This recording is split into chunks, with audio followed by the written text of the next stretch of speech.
Hi friends, welcome to amusing stuff. అందరికీ good morning. ఈరోజు APPSC junior assistant English simplification కోర్సులో భాగంగా మనము క్లాస్ 9లోకి అడుగు పెడదాము. సో మనం ఇప్పటికే ఆల్రెడీ లాస్ట్ 8 క్లాసెస్లో కాంప్రహెన్షను ప్లస్ ఇడియమ్స్ని ఎలా సాల్వ్ చేయాలి, ఎలా మనం ఆప్షన్స్ ఎలిమినేట్ చేసుకోవాలి, సింపుల్గా ఎలా మనము ఇడియమ్స్ని సాల్వ్ చేయడం ఎలా అని చెప్పి మనము ఆల్రెడీ క్లాసెస్లో డిస్కస్ చేసుకోవడం జరిగింది. అవి కనుక మీరు మిస్ అయ్యి ఉంటే ఒకసారి లింక్స్ అని డిస్క్రిప్షన్లో పెడతాము, ఒకసారి ఖచ్చితంగా చెక్అవుట్ చేయండి. సో ఈ సెంటెన్స్ రీఅరేంజ్మెంటు సీక్వెన్సు ఈరోజు మనం ఇంకో కొత్త టాపిక్ స్టార్ట్ చేసుకోబోతున్నాము. సో మనకు యాక్చువల్గా మనకు చెప్పిన దాని ప్రకారము 15 మార్క్స్ వెయిటేజ్ ఉంటుంది, దాదాపుగా దీనికి 10 to 15 మార్క్స్ ఇచ్చిన సిలబస్ ప్రకారము. So it is not a small thing, it is very big deal.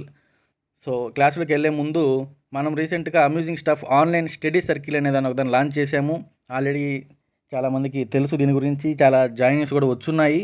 ఇవన్నీ మనము లిమిటెడ్ సీట్స్ పెట్టున్నాము, 40 to 50 అనుకుంటున్నాము. సో సీట్స్ దాదాపుగా ఫిల్ అయినాయి. ఇంకా ఎవరన్నా ఆలోచిస్తూ ఇంకా ఇంట్రెస్టింగ్ ఎవరైనా కనుక ఉంటే వాళ్ళు ఖచ్చితంగా ఇప్పుడే కాంటాక్ట్ అవ్వండి. ఈ కోర్సు ఇంకోసారి మనం ఎక్స్ప్లెయిన్ చేస్తే 670 పోస్టులకు సంబంధించినటువంటి జూనియర్ అసిస్టెంట్ పోస్ట్ ఇది, mandal level post, high possibility of promotions, revenue డిపార్ట్మెంట్లో పోస్ట్ అనమాట ఇది. సో మనకి ప్రమోషన్స్ పరంగా అయితే ఎటువంటి ఇబ్బంది ఉండదు, రెవెన్యూ డిపార్ట్మెంట్ కాబట్టి. సో మనము మన తరపున అమ్యూజింగ్ స్టఫ్ స్టడీ సర్కిల్ తరపున ఇంగ్లీష్కి, ఎకానమీ, అది ఏపీ కానీ ఇండియా కానీ, ఈ రెండింటికి సంబంధించి కోర్స్ స్టార్ట్ చేశాము. ఇంగ్లీష్లో మనం చూసుకుంటే ప్రజెంట్ ఇప్పుడు ఇంగ్లీష్ క్లాస్ కాబట్టి యూనిట్ వైజ్ వీడియో క్లాసెస్, ఇప్పుడు మనం ఎలాగైతే వీడియో క్లాసెస్ పెడుతున్నామో అలా పెడతాము. ప్లస్ దీంట్లో జాయిన్ అయిన వాళ్ళకి ఎక్స్ట్రా వీడియో క్లాసెస్, అలానే నోట్స్ని అంటే మెటీరియల్ని వర్క్ బుక్ లాగా తయారు చేసి ఎక్స్ట్రా ఎగ్జాంపుల్స్. ఇప్పుడు మనం 15 మార్క్స్ ఒక్కొక్క టాపిక్ ఉంది.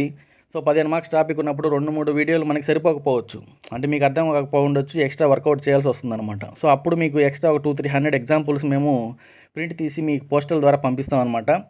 సో దాని ద్వారా మీకు ప్రాక్టీస్ ఎక్కువ అవుతుంది, దాని ద్వారా మీకు బాగా అలవాటు అవుతుంది అనమాట, ఎగ్జామ్ మోడ్లోకి వెళ్తారనమాట మీరు. అలానే యూనిట్ వైజ్ టెస్ట్ సిరీస్ అంటే వీక్లీ ఒక టెస్ట్ సిరీస్ పెట్టుకొని దాని తర్వాత మీకు పంపించి లైవ్ ఇంటరాక్షన్ సెషన్ ఉంటుందన్నమాట. మీ డౌట్స్ని కానీ మీరు ఎలాగా ఇంప్రూవ్ చేసుకోవాలనే వాటి గురించి కానీ డైరెక్ట్ ఇంటరాక్షన్ మనకైతే కలుగుతుందన్నమాట.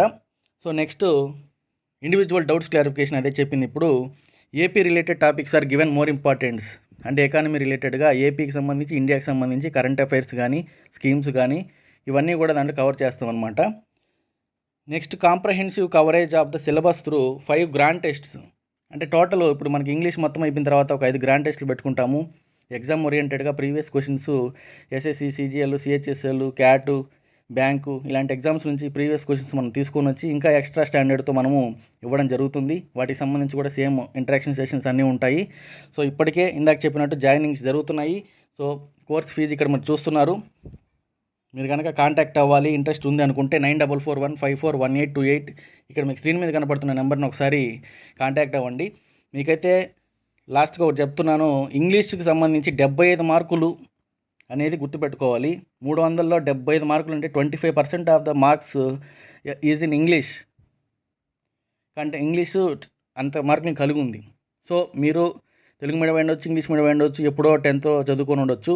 సో ఇప్పుడు మళ్ళీ కొత్తగా ప్యాటర్న్ అంతా చేంజ్ అయ్యి వీళ్ళు ఇచ్చినటువంటి 5 టాపిక్సే మనకి ఇంపార్టెంట్ కాబట్టి వాటిని మనము బాగా లోతుకు తీసుకెళ్ళి మీకు అందరికీ అర్థమయ్యేటట్టుగా ఎగ్జాంపుల్స్, బంచ్ ఆఫ్ ఎగ్జాంపుల్స్ ఇస్తూ, ప్రాక్టీస్ బుక్స్ ఇస్తూ, ఎక్స్ప్లెనేషన్ కూడా నీట్గా అర్థమయ్యేటట్టుగా ఇచ్చేదానికి మా ప్రయత్నం ఉంటుంది.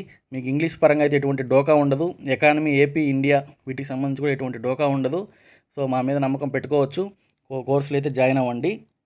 సో ఈరోజు క్లాస్లోకి మనం వెళ్తే, ఆల్రెడీ ఇలాంటివి స్టార్టింగ్ ఇంట్రడక్షన్ క్లాస్లో మీకు ఒకసారి చెప్పడం జరిగింది.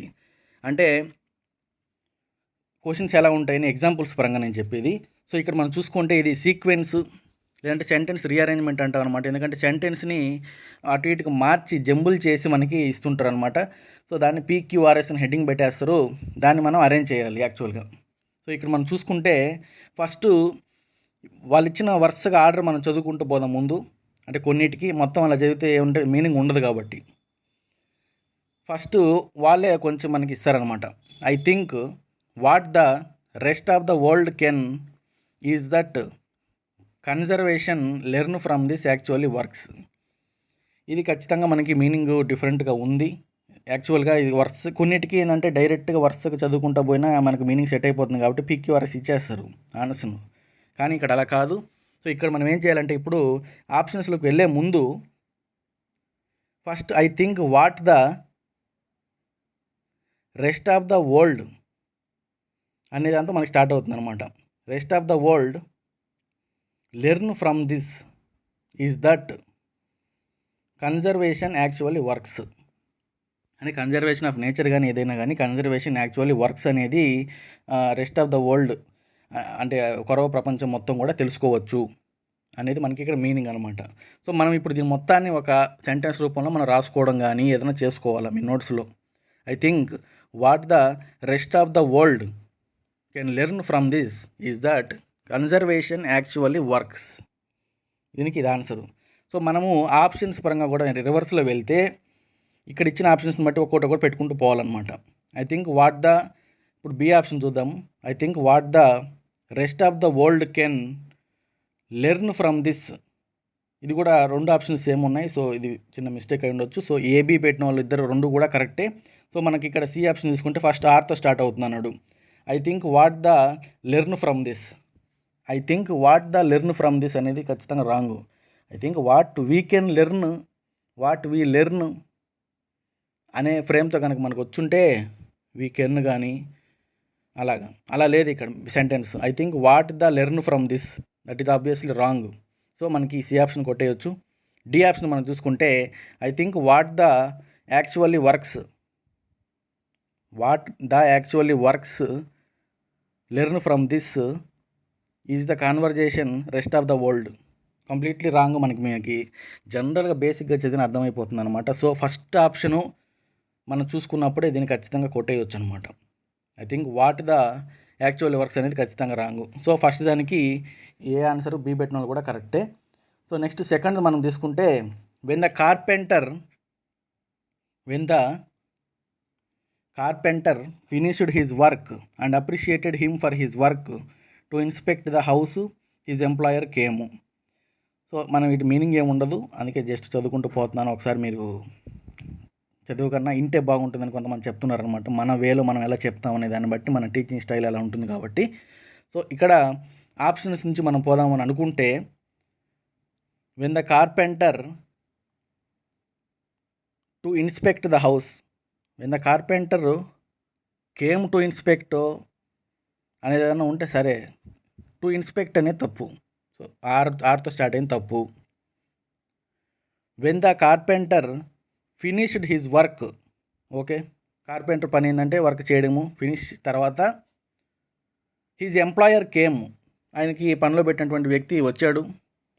టు ఇన్స్పెక్ట్ ద హౌస్, చూశాడు అంతా ఎలా చేశాడని. And appreciate him for his work, అంత బాగా చేసావు, ఇబ్బంది, వెల్ డన్ అని చెప్పాడు అనమాట. సో మనకి ఇక్కడ ఈ బి ఆప్షను మనం ఇప్పుడు దాకా చదివిన బి ఆప్షనే. When the carpenter finished his work his employer came to inspect the house and appreciate him for his work. So B option correct మనకి. ఇక్కడ సి ఆప్షన్ ఎందుకు రాంగ్ అని మనం ఒకసారి కానీ చూసుకుంటే, అంటే కొన్ని క్వశ్చన్స్కి ఇలా చెప్తాను, మొత్తం ఇలా చెప్పాలంటే మనకు కుదరదు. I mean like you can understand. So when the carpenter and appreciate for his work, carpenter వర్క్ని కార్పెంటర్ అప్రిషియేట్ చేసుకుంటాడా? కాదు. సో ఇది తప్పు. When the carpenter his employee came finished work, employer వచ్చి ఏమైనా వర్క్ చేస్తాడా? వర్క్ చేయాల్సిన కార్పెంటర్, ఎంప్లాయర్ కాదు కదా. ఇక్కడ ఏమనుంది, employer came finished his work. So D option కూడా రాంగు. సో దీనికి సెకండ్ దానికి B option is the right answer. Next Albert Einstein గారి గురించి. Albert Einstein recognised in his intellects of the ages he revolutionised scientific life time as one of the greatest thought with his theory of relativity. ఇక్కడ ఇట్లా ఇచ్చినప్పుడు మనం బాగా పెట్టుకోవచ్చు అనమాట. ఎందుకంటే రెండు ఆప్షన్లు ఆర్తో స్టార్ట్ అయినాయి, రెండు ఆప్షన్లు పీతో స్టార్ట్ అయినాయి. సో ఇక్కడ మనం చూసుకుంటే Albert Einstein recognised in his lifetime, R చూస్తున్నాం అనమాట. ఇప్పుడు మనం ఆర్ చూస్తున్నాము. In his life time as one of the greatest తర్వాత ఏమొస్తుంది, గ్రేటెస్ట్ పర్సనో, గ్రేటెస్ట్ పీపులో, గ్రేటెస్ట్ సైంటిస్ట్లో ఏదో ఒకటి రావాలి కదా. ఇక్కడ మనకి ఇచ్చిన ఆప్షన్లో ఆర్ తర్వాత క్యూ ఉంది. క్యూ అంటే ఈ రెవల్యూషనైజ్డ్ అని ఉంది. Albert Einstein recognised in his work in his life style as one of the greatest he revolutionised. Sentence completion లేదు అక్కడ. సో అందుకని మనం ఏం చేయాలంటే ఏ ఆప్షన్ కొట్టేయాలి. ఆర్తో స్టార్ట్ అయింది, ఇంకోటి ఏముంది, సి ఆప్షను. దీంట్లో ఆర్ తర్వాత పి ఉంది. Albert Einstein recognised in his work in his life time as one of the greatest intellects of the ages. Intellects ఇందాక చెప్పినట్టు సైంటిస్ట్లో, ఇంటలెక్ట్స్లో, పీపుల్లో, హ్యూమన్స్ మనం ఎలాగైనా పెట్టుకోవాలన్నమాట. ఎందుకంటే గ్రేటెస్ట్ అన్నప్పుడు మనకు పక్కన ఏదన్నా ఒకటి రావాలి, దానికి completion object. So intellect of the ages, he revolutionized ఎందుకు అలా గొప్పవాడు అయ్యారని తర్వాత ఎక్స్ప్లెనేషన్లో వస్తుంది అనమాట. He revolutionized scientific thought with his theory of relativity. So C option is the right answer. పితో స్టార్ట్ అయినటువంటి మనం ఎందుకు ఎలిమినేట్ చేయాలి అని అంటే ఒకసారి చదువుదాం. Albert Einstein recognised in his work intellects of the ages. No, it completely different meaning వస్తుంది. సో దీనికి ఆన్సర్ మనం చూసుకుంటే C option. Next fourth question చూసుకుంటే the police arrived a and arrested him few minutes later of his wife for the murder. ఇది fourth question మనం చూసుకుంటున్నాము. ఇప్పటికే మీకు ఒక చిన్న ఐడియా వచ్చేసి ఉండాలా. ఇప్పుడు పాస్ పెట్టుకుని మీరే చేసుకోవడమో లేదంటే నోట్స్లో రాసుకోవడమో చేసుకోవాలన్నమాట. దీన్ని ఫోర్త్ మనం చదివితే ఫస్ట్ ఇక్కడ పీక్యూఆర్ఎస్ వరుసగా అంటే రకరకాల ఆప్షన్స్ ఇచ్చున్నాడు. మనము ఎలిమినేట్ చేసుకుంటూ వెళ్దాం ఒకసారి. The police arrived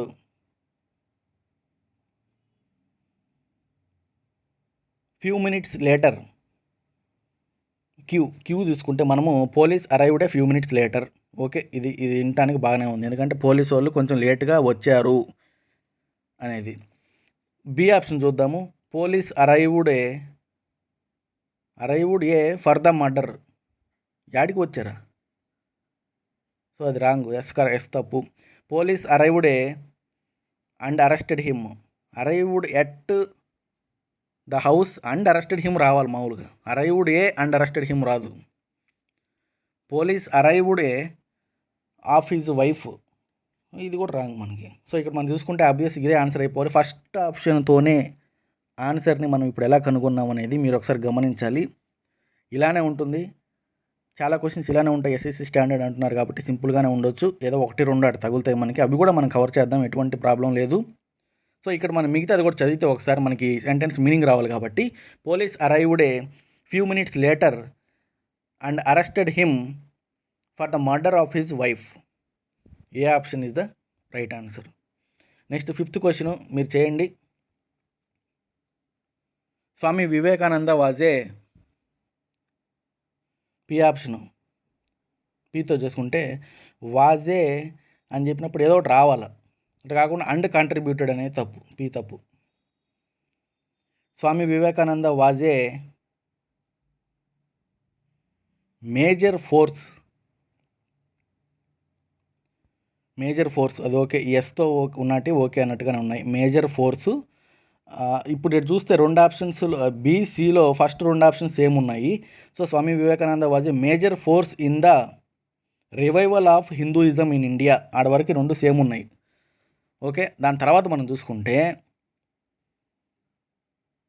and contributed to the concept of nationalism in colonial India. ఇప్పుడు రివర్స్ లెట్ వస్తుంది చూడండి. ఇప్పుడు revival of Hinduism in India, of nationalism in colonial India and contributed to the concept అన్న తర్వాత of రావాలి లాస్ట్లో మనకి. Concept of nationalism, contributed to the concept of nationalism అంటే పీ తర్వాత ఆర్ ఉండాలి. పీ తర్వాత ఆర్ మనకి ఆడుంది, సి ఆప్షన్లో ఉంది. So that is the right answer. Next 6th question చూసుకుంటే కంపోజ్డ్ ఆఫ్ ఆల్ మెంబర్స్. పీతో స్టార్ట్ అయింది, మనం చూద్దాం ఒకసారి. పీతో స్టార్ట్ అనుకుంటే ఇన్ రెగ్యులర్లీ ఇయర్లీ సెషన్స్, ఇది wrong. Composed of all members the assembly meets, R ఓకేగానే ఉంది. నెక్స్ట్ ఇక్కడ కూడా బీసీ ఆప్షన్స్ ఫస్ట్ 2 సేమ్ ఉన్నాయి, ఆర్పీ ఉన్నాయి. సో చూద్దాము. Composed of all members the assembly meets in a regular yearly sessions under a president. ఇది మనం చూస్తున్నాం, under a president elected from among the member states. ఇప్పుడు C option ఎందుకు తప్ప అంటే ఆడ వరకు సేమ్గానే ఉంది. In regular sessions from among the member states under a president elected రివర్స్లో ఉందన్నమాట ఇక్కడ. ఇప్పుడు ప్రెసిడెంట్ ఎక్కడి నుంచి ఎలెక్ట్ అవుతారు అంటే మెంబర్ స్టేట్స్ నుంచి ఎలెక్ట్ అవుతారు అనమాట. సో దీనికి రైట్ ఆన్సర్ వచ్చేసి మనకి B. 7th question, arriving a few minutes later. పీతో మనం చూసుకుంటే we found a place. P ఓకేగానే ఉంది, ఎందుకంటే కొంచెం లేట్గా వెళ్ళాము కానీ మనకు ప్లేస్ దొరికింది అనేది పీ ఓకేగానే ఉంది. సో పీ మనం చూసుకుందాం. Arriving a few minutes later, we found a place, walked into the cafe. So ఇది కొంచెం డిఫరెంట్గా ఉంది. We found a place to అని మనకు ఉంది. ప్లేస్ టు వాక్డ్ అంటే అది పాస్ట్ టెన్స్ వస్తుందన్నమాట. సో ఇది రాంగు. నెక్స్ట్ సి ఆప్షన్ మనం చూసుకుంటే arriving a few minutes later, we found a place to park the car. ఏదన్నా ఇప్పుడు ఫంక్షన్ జరుగుతుంది, కార్ పార్క్ చేయడానికి టైం అంటే నువ్వు లేట్గా వచ్చావు, అన్నీ ఫుల్ అయిపోయినాయి, అప్పుడు ఏం చేయాలా? Arriving a few minutes later, we found a place to park the car in front of the book store and walked into the cafe. Park చేసేసి మేము లోపలికి వెళ్ళిపోయాము అనే దానికి ఇది వస్తుంది అనమాట.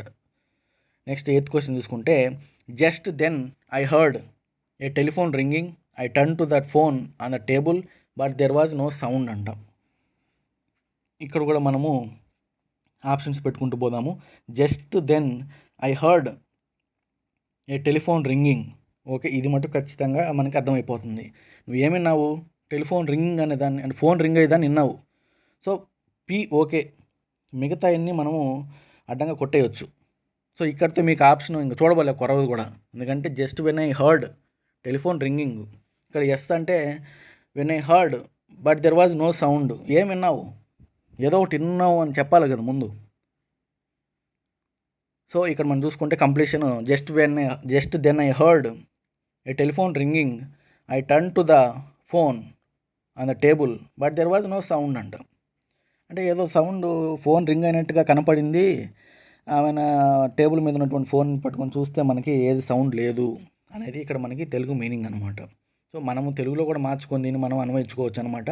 సో అప్పుడు మీకు కొంచెం టైం ఎక్కువ పడుతున్నా కానీ క్లారిటీగా మీకు అర్థమవుతుంది. సో నెక్స్ట్ 9th క్వశ్చన్ మనం చూసుకుంటే Ann went to her sister's apartment right away and knocked on the door, no one home but there was. ఇక్కడ మనం డైరెక్ట్గా క్వశ్చన్ చదివే కన్నా ఆప్షన్ చూసుకుంటూ పోదాము. Ann went to her sister's apartment, P చూసుకుంటే రైట్ అవే పీ కరెక్ట్గానే ఉంది. And knocked on the door తట్టింది. But there was no one home, వాళ్ళ అక్కోళ్ళింటికి వెళ్ళింది, తలుపు తట్టింది, కానీ లోపల ఎవరు లేరు. ఇక్కడ మనకి 9th ఆప్షన్ దాన్ని చూసుకుంటే డి ఆన్సర్ వస్తుంది అనమాట. బట్ దేర్ వాజ్, దీని తర్వాత ఇది రావాలి, ఇంట్లో ఎవరు లేరు, దీని తర్వాత ఇది రావాలి, ఎస్ తర్వాత ఆర్ రావాలి. ఫస్ట్ ఆప్షన్లో ఆర్ తర్వాత ఎస్ వచ్చింది, సో అది రాంగు. సో 10th క్వశ్చన్ చూసుకుంటే షీ వాజ్ దేర్తో స్టార్ట్ అవుతుంది, మనం చూద్దాము. 10th question, she was there for me in each, Q కరెక్ట్గానే ఉంది. In each and every difficult time, PP. A option D ఆప్షన్లో ఉండు పీపీ ఉన్నాయి. She was there for me in each and every difficult time, I faced in my life. So A option reverse రాదు, ఎందుకంటే every difficult time in my life I faced, ఎక్కడ కూడా మనకి past వెర్బ్తో మనకి సెంటెన్స్ ఎండ్ కాదనమాట. I faced in my life, ఎదుర్కొన్నటువంటి జీవితంలో నా ప్రాబ్లమ్స్ అని అట్లా వస్తుందన్నమాట. సో 10th దానికి A option. 11th question, the మ్యాన్తో స్టార్ట్ అవుతుంది. ఇక్కడ మనం చూసుకుంటే 11th question, the man could not finish, the man when he was wrong, the man in the office last evening తప్పు, the man all his work తప్పు. So 11th అని మనం చూసుకుంటే ఆర్తో స్టార్ట్ అయ్యేటి వస్తాయి. సో ఇక్కడ the man could not finish all his work. ఏం finish చేయలేకపోయాడు? All his work when he was in the office last evening. నేను సాయంత్రము మొత్తం వర్క్ కంప్లీట్ చేయలేకపోయాడు అనే దాన్ని మనము ఈ యొక్క సెంటెన్స్ని ఇట్లా పాటలు చేసి పెట్టారు. సో దాన్ని మనం చూసుకుంటే ఇక్కడ సి ఆప్షన్లో ఏముంది? Could not finish in the office last evening. ఏం ఫినిష్ చేయలేకపోయాడు అనేది రావాలి కదా. సో సి ఆప్షన్ తప్పు, D option right. Next 12th question, the people డిసైడెడ్తో స్టార్ట్ అవుతుంది. మనం చూసుకుంటే the people decided how much, లేదంటే ద పీపుల్, మనకి క్యూ ఆప్షన్ ఫస్ట్ ఆప్షన్ చూసుకుంటే the people decided how much, ఇది okay. The people decided they were going how much, they are going, వెళ్తున్నారంట ఎంత, ఇది తప్పు. ఇది పీతో స్టార్ట్ అయింది, తప్పు. ఎస్ చూసుకుంటే the people decided on the construction of school building. How much on the, decided on the అంటే ఇది రాంగ్ వస్తుంది అనమాట మనకి. సో 12th దానికి మనం చూసుకుంటే ఫస్ట్ ఆప్షన్ మనకి మిగులుతుంది అనమాట. క్యూతో స్టార్ట్ అయ్యేదే మనకి తెలుస్తుంది. The people decided how much they were going to spend on the construction of the building. వినడానికి ఎలా ఉంది? పర్ఫెక్ట్గా ఉంది. సో 12th దానికి A option is the right answer. Next ఇక్కడ మనం చూసుకుంటే ఐ థింక్తో స్టార్ట్ అవుతుంది. ఇక్కడ ఆర్ ఆప్షన్ చూద్దాము. I think of the group, no. Next S option చూద్దాం. I think on the following points are basically, following points on the రాదనమాట. So yes తప్పు. సో మనకి ఇక్కడ మిగిలింది పి, రెండు పీలతో స్టార్ట్ అయినాయి. I think the members are basically in agreement on the following points. So 13th దానికి మనకి సి వస్తుంది అనమాట. I think the members of the group, members అనే వాళ్ళు ఎవరు, గ్రూప్లో ఉన్నటువంటి members are basically in agreement on the following points. So 13th దానికి సి వస్తుంది. 14th మనం చూసుకుంటే while it was true that మీరే చేయండి. ఇప్పటికి మనం చాలా సాల్వ్ చేసాం కాబట్టి ఒకసారి పాస్ పెట్టుకొని చూడండి. 14th దానికి మనం చూసుకుంటే while it was true that I had to invest in industry, అది తప్పు వస్తుంది మనకి. సో 14th దానికి మనం చూసుకుంటే while it was true that I did not have ready cash, నా దగ్గర రెడీగా క్యాష్ లేదు. ఎందుకు? To invest in industry I had some lands and houses. 14th దానికి మనం చూసుకుంటే ఇది వస్తుంది అనమాట, SQPR. 15th క్వశ్చన్, ఇక్కడ మనకి చూసుకుంటే డైరెక్ట్గానే స్టార్ట్ అవుతుంది. ఫస్ట్ మనం చూద్దాము ఆప్షన్స్. పీతో స్టార్ట్ అయింది మనం చూసుకుంటే but your help it would not have been possible to finish this work in time. So మనకి ఇక్కడ ఆర్తో స్టార్ట్ అవ్వదు, but with your help it would not have been possible అనేది మనకి వస్తుంది అనమాట. సో 15th దానికి ఏ ఆప్షను PRQS వస్తుంది. But without your help it would not have been possible to finish this work in time, అది. Next 16th question చూసుకుంటే the boy in the competition, okay, P ఓకేగానే ఉంది. తర్వాత Q చూద్దాము. Who was wearing spectacles won many prizes held in our college, రివర్స్లో ఉంది. Competition కాలేజీలో పెట్టింది అనేది రావాలి, రివర్స్ రావాలి. సో పీతో స్టార్టింగ్ తప్పుగా ఉంది. సో నెక్స్ట్ మనం చూసుకుంటే 16ది ఆర్తో స్టార్టింగ్ చూద్దాం. The boy won many prizes in the competition held in our college who was wearing spectacles అనేది లాస్ట్లో రాకూడదు. The boy who was wearing spectacles అనేది రావాలి, మన క్యూతో స్టార్ట్ అవ్వాలి. ఈ రెండు ఆప్షన్స్ మనం చూద్దాము. The boy who was wearing spectacles won many prizes in the competition held in our college, ఇది ఓకే, రివర్స్ ఏం లేదు. సో 16th దానికి సి ఆప్షన్ మనకు కరెక్ట్. 17th మనం చూసుకుంటే ఇక్కడ ఇన్ హిజ్ ల్యాండ్ 17th మనము చూసుకుంటే ఫస్ట్ ఆర్తో స్టార్ట్ అవుతుంది. RQPS ఆర్తో స్టార్ట్ అని చూద్దాము. The Indian peasant still uses, ఈ మొత్తంలో చూసుకుంటే to cultivate a wooden plough his land అనేది సెంటెన్స్ స్టార్టింగ్లో ఉండదు, దాతో స్టార్ట్ అయింది. సో ద ఇండియన్ పెజెంట్ అంటే farmer, still uses R okay, మిగతా అన్ని మనం కొట్టేద్దాము. So still uses a wooden plough, ఇప్పటికి కూడా చెక్క దాన్ని మనకి వాడుతున్నట్టుగా wooden plough to cultivate his land. S తర్వాత పీ రావాలి, టు కల్టివేట్ దేన్ని హిజ్ ల్యాండ్. సో ఇక్కడ మనకి ఎస్ తర్వాత పీ ఆడ్ ఉంది డి, సో ఇక్కడ రివర్స్లో ఉంది కాబట్టి తప్పు. నెక్స్ట్ 18th మనం చూసుకుంటే he was a man, options P even if he had to starve, no ఇది రాంగు, పి రాంగు. క్యూ మనం చూసుకుంటే he was a man who would not beg, అంటే ఆ man he was a man అంటే మనం అతని క్వాలిటీ గురించి చెప్తున్నాం అనమాట. He was a man who would not beg, okay, who would not beg. ఇక్కడ మనం చూసుకుంటే who would not beg, borrow or steal, రివర్స్లో ఉందంటే కామా ఇక్కడ లేదనమాట. మనకి యాక్చువల్గా ఏం రావాలి,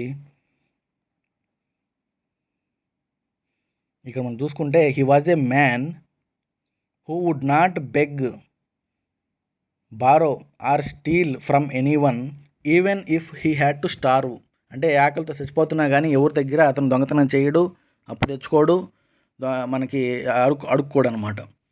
సో అతని క్వాలిటీ అది. సో 18th దానికి C is the right answer. Next 19th question మనం చూసుకుంటే ఇన్ ద ప్రాసెస్ ఆఫ్, ఇది పీతో మనకి పీ ఉన్నాయి. సో 19th క్వశ్చను మనకి దేంతో స్టార్ట్ ఉందని మనం చూసుకోవాలన్నమాట. ఇన్ ద ప్రాసెస్ ఆఫ్ అనేదంతా స్టార్ట్ అవ్వదు, ఇన్ ద ప్రజెంట్ ఏజ్ అనేది స్టార్ట్ అవ్వదు. సో మనకి ఎస్తో మనం చూసుకుంటే in the present age universities play a crucial role in the progress of our civilization, అంటే ఈ ప్రజెంట్ ఏజ్లో జరుగుతున్నటువంటి పరిణామాల్లో universities play a crucial role ఎక్కడ, in the progress of our civilization. So SQPR is the right answer. 19th దానికి SQPR. Next 20th question మనం చూసుకుంటే whenever I am with an old friend of mine in New Delhi to have dinner I always try. ఇక్కడ sentence తప్పులుగా ఉంది కాబట్టి మనం దీన్ని అమర్చుదాము. So first మనకి దేంతో స్టార్ట్ అవుతుంది, when ever I am in Delhi, ఎప్పుడైనా కానీ నేను ఢిల్లీలో ఉంటే, ఢిల్లీకి వెళ్తే అనేదంతా స్టార్ట్ అవుతుంది. సో క్యూతో స్టార్ట్ అయినాయి రైటు, మిగతా అన్నీ తప్పు. ఆబ్వియస్గా మనం కొట్టేయచ్చు. ఒకసారి మన సెంటెన్స్ ఎలా ఉందనే దానికి చదువుకోవాలన్నమాట. Whenever I am in Delhi, New Delhi, I always try to have dinner with an old friend of mine. నేను ఎప్పుడు ఢిల్లీకి వెళ్ళినా మా పాత ఫ్రెండ్ ఒకడు ఉన్నాడు, వాడితో నేను డిన్నర్ చేసేదానికోసం ట్రై చేస్తూ ఉంటాను అనేది దీని యొక్క మీనింగ్ అనమాట. సో సీక్వెన్స్ మీకు ఆల్రెడీ సచివాలయం ఎగ్జామ్ అప్పుడు ఒక 2-3 క్వశ్చన్లు పడ్డాయి. ప్రతి ఎగ్జామ్లో మనకి చాలా ఇంపార్టెంట్. ఇప్పుడైతే దీనికి వెయిటేజ్ బాగా పెరిగి 15 మార్కులు అయింది. సో 15 మార్కులు అంటే చాలా ఇంపార్టెంట్. మీరు చాలా ప్రాక్టీస్ చేయాల్సి వస్తుంది, చాలా మోడల్స్ని మీరు సాల్వ్ చేయాల్సి వస్తుంది. మనం కూడా ఇంకా 2-3 క్లాసులు పెడదాం దీని గురించి. ఇంకా డిఫరెంట్ మోడల్స్ ఉన్నాయి, జంబుల్స్ అనేవి కూడా వస్తాయన్నమాట. సో పెద్ద సెంటెన్స్లు ఇచ్చి వాటిని మీరు అమర్చేది ఒకటి, ప్లస్ దీన్నే ఇంకొక మోడల్లో కూడా ఉంటుందన్నమాట, జంబుల్స్, సెంటెన్స్ రీఅరేంజ్మెంట్స్ అని. So thank you everyone. Channel అయితే ఖచ్చితంగా సబ్స్క్రైబ్ చేసుకోండి, నోటిఫికేషన్ బెల్ని కూడా యాక్టివేట్ చేసుకోండి, టెలిగ్రామ్ ఛానల్లో జాయిన్ అవ్వండి. ఇందాక చెప్పినటువంటి మన అమ్యూజింగ్ స్టడీ సర్కిల్ గురించి ఒకసారి ఆలోచించి కాంటాక్ట్ అవ్వండి. Thank you.